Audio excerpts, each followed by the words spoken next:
Eu vou fazer um vídeo falando sobre o transtorno bipolar, né? E eu vou usar alguns embasamentos, né? Que são retirados da minha tese, da minha experiência com convivência com algumas pessoas bipolares, né? E eu desenvolvi essa tese quando eu tinha 17 anos de idade, né? E a minha tese ela tem dois parâmetros, né? Ela é a arquitetura mental e os dois parâmetros principais, né? Eu chamo de determinador comportamental, né? E padrão comportamental, né? O determinador seria uma expressão um pouco mais complexa do que a personalidade e o determinador comportamental e o padrão comportamental seria o comportamento, né? E eu desenvolvi essa tese com 17 anos de idade. Meu pai é calculador humana, eu também sou uma calculadora humana, né? Eu faço estatística de tudo, tanto que eu tenho um amigo meu que tem Savage e ele vê que eu tenho muitas características de um portador de Savage. Porém, eu vivi muito tempo sozinho e eu não estou muito acostumado a conviver com seres humanos, né? Eu não consigo lidar muito bem com as pessoas. Mas vamos lá, vamos tentar explicar aqui sobre o conceito aqui. Uma pessoa normal, né, já vamos entrar na via de fato, depois eu vou jogar todo um florete. Uma pessoa normal, né, ela consegue perceber que existem alterações na sua personalidade pelo que ele está fazendo, né? E o seu inconsciente, o seu consciente avisam, né, que existem alterações, né, no seu determinador comportamental, né? E essas alterações são pelo seu comportamento, o seu estado físico, o resultado das coisas. Tudo isso vai convergir dentro de você para construir o seu estado emocional e você percebe que você está tendo uma irritabilidade e essa irritabilidade faz com que você tenha desejo de dominar, né? E que você fica agressivo porque quer alcançar o seu objetivo, né? Então uma pessoa normal, ela para. Um indivíduo que tem um transtorno bipolar, ele não tem essa chave de desligamento da mente dela. Até que acontecendo a questão na Ucrânia lá, etc, eu me lembrei de Chernobyl, né? E as varetas de urânio lá e as pontas de grafite, né? O bipolar seria igual o reator do Chernobyl. Em vez de esfriar, ele vai entrar em reação em cadeia, né? Então, o indivíduo que tem transtorno bipolar, ele não consegue desligar, né? E isso acaba gerando ansiedade, estresse, acaba gerando acaba gerando, além da ansiedade, do estresse, a falta de sono. Isso vai acarretar a psicose, até a questão desse fator já é um gatilho para alimentar a psicose, né?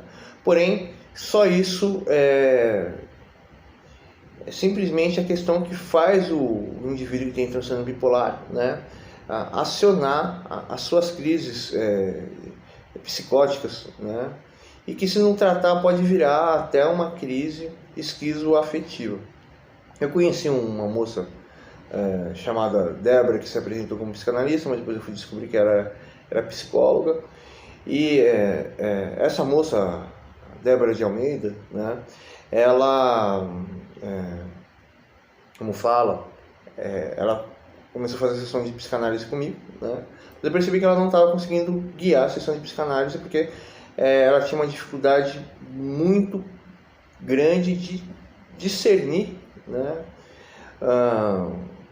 o meu aparelho psíquico, tanto que eu precisei dar uma aula para ela de Freud, e além de eu dar uma aula para ela de Freud, eu precisei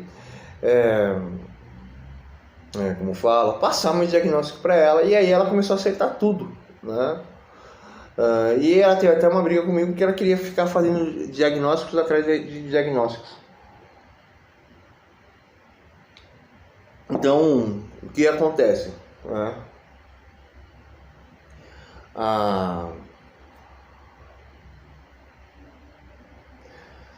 O que acontece? Só para dar um outro embasamento, né? Essa moça, essa Débora, eu disse que eu sou uma calculadora humana, né? Então, o que acontece? Eu desenvolvi uma tese que ela é muito mais complexa do que a tese de Freud, muito mais simples, muito mais complexa do que Lacan, a psicologia ou até as questões da psiquiatria. E essa tese,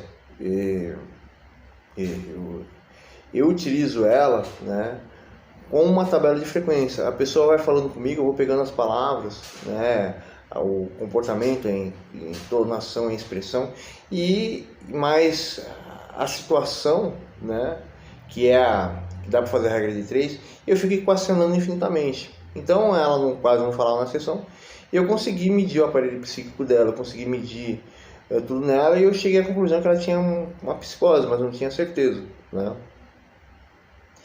E aí eu percebi, né, pelas direções que ela estava tomando na sessão comigo, de que ela, como fala, ela tinha psicose e ela tinha, como fala, transtorno bipolar, né? E aí, nesse transtorno bipolar, né, o que eu percebi nela? Eu percebi que ela vivia nas fantasias, ela não tinha uma memória passada, uma memória, até uma dificuldade para ter uma relação com a memória presente, uma dificuldade para lidar com a memória passado profundo, né? Que faz a gente construir nosso estado emocional, nosso estado comportamental, as nossas escolhas, quem nós somos, né? E a nossa personalidade, porque nós somos um agrupamento de variáveis que está diretamente relacionado ao que queremos e mais a todo mundo ao mundo que rodeia ao que queremos, né? As nossas preocupações, nosso medo, a nossa educação, as nossas escolhas, aquilo que nós aprendemos, aquilo que nós vivenciamos, tudo, né? Que constitui nosso determinador comportamental, a nossa personalidade e o nosso comportamento, né? Mas o nosso comportamento é muito mais ambiental, que segundo Freud eles chamam isso de ego, né? E a transferência, né? Então eu percebi que ela tinha uma grande dificuldade de construir uma personalidade e estar associada a toda a memória da sua vida, né?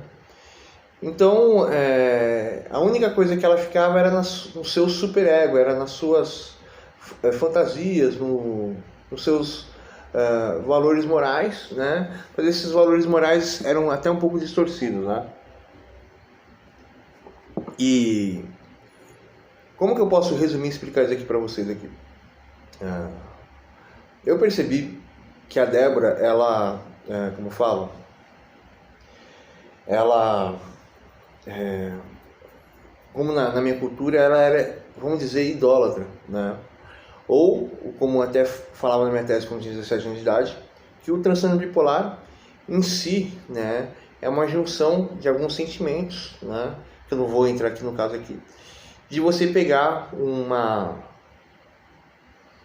um material mais antigo, mais raro, mais difícil, de fácil de transportar, de fácil de ser levado, e você coloca esse artefato em praça pública, e você vai deixar aquele artefato ali porque você gostou da praça pública, né? Que é o seu ego, mas você que é a sua pulsão, né? E esse objeto é o seu superego, né? Então você vai querer mostrar aquilo para todo mundo, né? Mas aquilo ali é extremamente precioso, então você tem um apego muito grande por aquilo, né?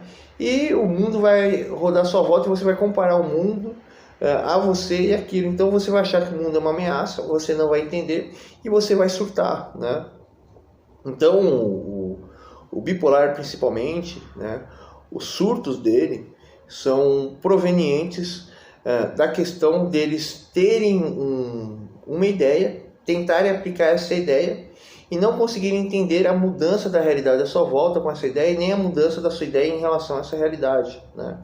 Então, o bipolar, ele já automaticamente, como eu posso dizer para você, ele já tem uma dificuldade muito grande, né?